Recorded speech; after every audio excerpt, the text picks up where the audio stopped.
My name is Erin Brady, and this is my persuasive speech. How important is our United States Constitution to you? Would you believe it if I told you we were being stripped of one of our fundamental rights right at this very moment? As stated in the First Amendment of the United States Constitution, Congress shall make no law respecting an establishment of religion or prohibiting the free exercise thereof. Belonging to a country founded on the freedom of one's beliefs would be freely practiced. However, the issue is commonly seen in today's school system. Freedom of religion has always been a controversial subject, typically supported by believers and opposed by non-believers.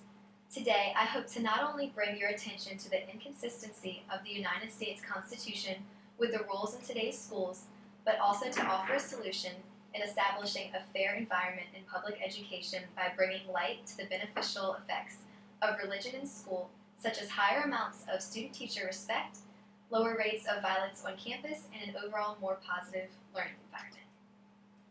A student and a teacher's religious liberties differ in public education. While students are free to openly speak their minds on their beliefs in most cases, your rights are limited as a teacher. According to an article written by David Hudson, a First Amendment scholar, teachers claim they have a free speech and free exercise of religion right to express their religious views. After all, the First Amendment was adopted in part to ensure individual religious freedom. The schools counter that they must silence teachers' religious expression on school grounds to avoid Establishment Clause violations. The Establishment Clause requires separation between church and the state. Teachers represent the school and the school board, and therefore teachers are not allowed to share their own personal religious beliefs with their students. Let me remind you of the line in the Constitution that states Congress shall make no law prohibiting the free exercise of religion. The Establishment Clause is a clear violation of this right of American citizens. Although I'm not Catholic, I attended Catholic school as a child from pre-K up until 4th grade. Both students and teachers were encouraged to express themselves freely. Compared to public education schools, which I attended 5th through 12th grade, I noticed a tremendous reduction in the amount of respect students had for their teachers. In an article elaborating on the effects of religion in schools, it says religion may play an active role with respect to teaching civic values and virtue, and the moral code that holds us together as a community. Religion, no matter which one, has its own standards of morals, and these are vital to teaching children and how to be respectful to one another. As for violence on campus, it is also more prevalent in public school systems. In an article by Clay Rutledge, he states, "Some people simply say that the United States is becoming less religious and thus less moral and more violent." The point he made is important because if students are not allowed to practice their own religion in a public school environment, they may stray from their core morals and values. When it comes to a positive environment, I also experienced this to a much greater extent during my time at a private school versus my time at a public school. I believe teachers and students alike were more comfortable with each other and their belief systems because they were not forced to hide them. Who's to say that these differences were due to student and teachers' rights to openly speak their minds on religious matters? But personally, I believe that students and teachers in religion-based schools are held to higher standards, and their behavior reflects how they believe a person of their religion should be represented. Now, realistically, it's impossible for all students to attend private schools due to reasons such as financial need or location, which is why my solution is for both teachers and students to be given the right to freedom of religion in public schools.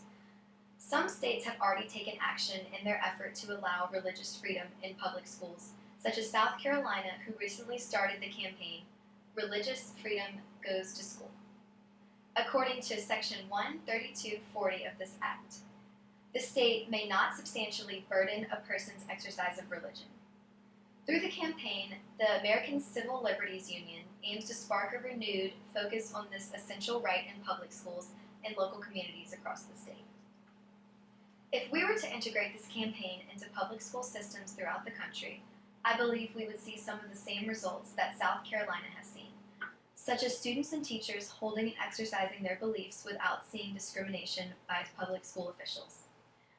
In my personal high school and on my personal experience, The only way I knew a teacher's religious standings were if they sponsored a club on campus such as Fellowship of Christian Athletes, BASIT, or Bible Club. Even though the teachers were allowed to sponsor religious clubs on campus, they were not able to lead the students in prayer. Therefore, the organizations had to be student-led. As stated in an article by the Anti-Defamation League on religious freedom in public schools, school is the first place where Americans of every background learn the critical values of freedom and tolerance. How can schools accurately display these values of American citizenship if they do not personally enforce them themselves?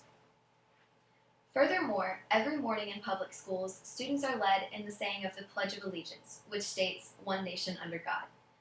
If administration is allowed to initiate students in reciting the pledge that clearly says we are a nation founded under God, then they should also be able to have the freedom of speaking their own religious beliefs. How can we believe we are a country of freedom while stifling religious rights of teachers and students? I challenge you to think back on your education and when we were all taught the amendments of our country's Constitution.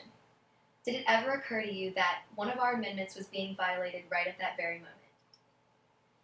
Although I do not believe that teachers should have the right to impose or enforce their beliefs on their students, I do believe that it should be their own personal decision on whether or not they want to share their faith with their students without facing any consequences by administration.